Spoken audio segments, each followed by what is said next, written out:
Imagine being born a prince. You're part of the most powerful dynasty on Earth, destined for a life of unparalleled luxury and influence. But instead of freedom, you are locked away in a room. Not for days, not for months, but for 28 years. You are never allowed to leave. You do not see the sun rise or set. You do not hear the bustling sounds of the city. You live no semblance of a normal life. You are a ghost within your own palace. And then one day, after nearly 3 decades of absolute silence and solitude, they open the door and say, "You are the Sultan now." This is the unbelievable, tragic, and true story of Mustafa I, the Ottoman prince who was kept in a golden cage. To understand Mustafa's fate, we must first understand the brutal politics of the Ottoman Empire.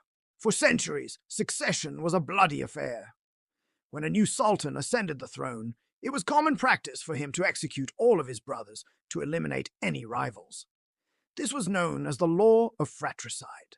It was a cruel but effective way to prevent civil wars that could tear the empire apart. Princes knew that the throne was a game of life and death. You either ruled or you died. But as the empire evolved, this practice became increasingly controversial. The public grew weary of the constant bloodshed within the royal family. A new solution was needed, so the system changed. Instead of sending princes to govern provinces where they could build power bases or executing them upon a brother's ascension, a new policy was adopted. They would imprison them, not in a dungeon, but in a lavishly decorated section of the Topkapi Palace. This system was called the Kafes, which translates to the cage. It was, in essence, a golden cage, a luxurious prison designed to keep potential claimants to the throne isolated and powerless. The princes within were given every material comfort, but they were stripped of the one thing that mattered most, their freedom. They had no real contact with the outside world, no friends, and certainly no hope for a future. They were alive, but they were not living. Mustafa was born into this world in 1591.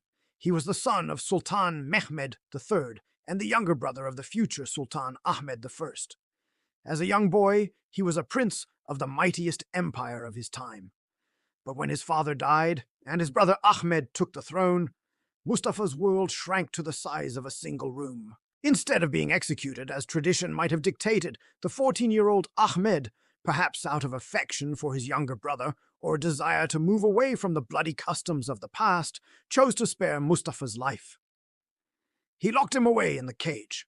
Day after day, week after week, month after month, and year after year, Mustafa remained in his silent prison.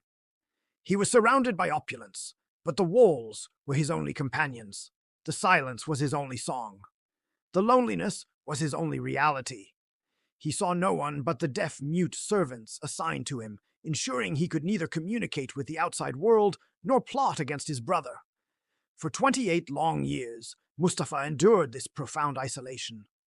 What does 28 years of complete isolation do to a human being? Imagine not having a meaningful conversation with another person for decades. Imagine never feeling the warmth of the sun on your skin, never touching grass, never seeing the world beyond your window bars. The human mind is not built for such deprivation. Slowly, inevitably, Mustafa's sanity began to fray. He started talking to himself, creating imaginary companions in the crushing emptiness. He became terrified of shadows, of sudden noises, of his own reflection. He would weep for hours at night, the silent tears of a forgotten prince. He developed deep, irreversible psychological trauma.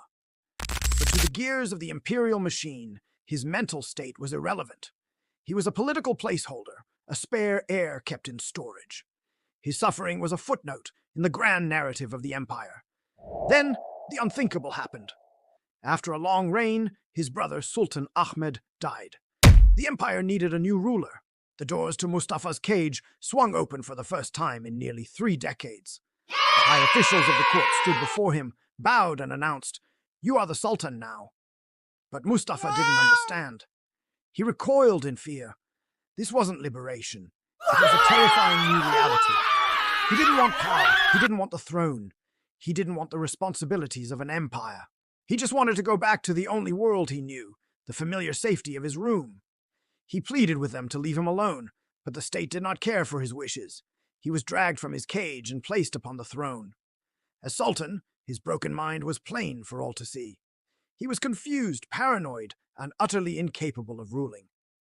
During council meetings, he would sometimes break down and cry. Other times, he would wander the palace aimlessly, pulling the beards of his viziers or throwing coins at birds. He would hide under furniture, terrified of the very people who were meant to serve him. The most powerful empire in the world was being led by a man who had been systematically destroyed by the very system designed to protect him. His first reign was, predictably, a disaster. After just 3 short months, it became clear he could not govern. The court officials deposed him, declaring him mentally unfit to rule, and so he was sent back. Back to the silence, back to the loneliness, back to the cage. He was once again a prisoner. A few years later, political turmoil erupted again. The powerful factions at court, in a desperate bid to maintain their influence, overthrew the reigning sultan and decided they needed Mustafa once more. They took him out of the cage for a second time and put him back on the throne. And once again, after a brief and chaotic reign, he was removed. He was treated not as a person, but as a pawn, a human toy to be used and discarded at the whim of political power struggles. Mustafa spent the vast majority of his life locked in a cage.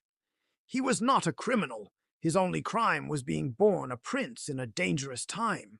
He died in 1639, alone, forgotten, and irreparably broken. His story is a chilling testament to the cruelty that can hide behind gilded walls. The Kafes system was created to save princes from the executioner's sword. It was meant to be a more humane alternative to fratricide. But when we look at the life of Mustafa I, we must ask the real question. Was this truly mercy? Or was it just a slower, more insidious form of cruelty? To save a life but destroy the mind, is that an act of kindness? History is not only about grand battles and political treaties. Sometimes the darkest and most heartbreaking stories unfold not on the battlefield, but inside silent, lonely rooms. Thank you for watching. If you found this story compelling, please like this video and subscribe for more hidden tales from history. We'll see you in the next one.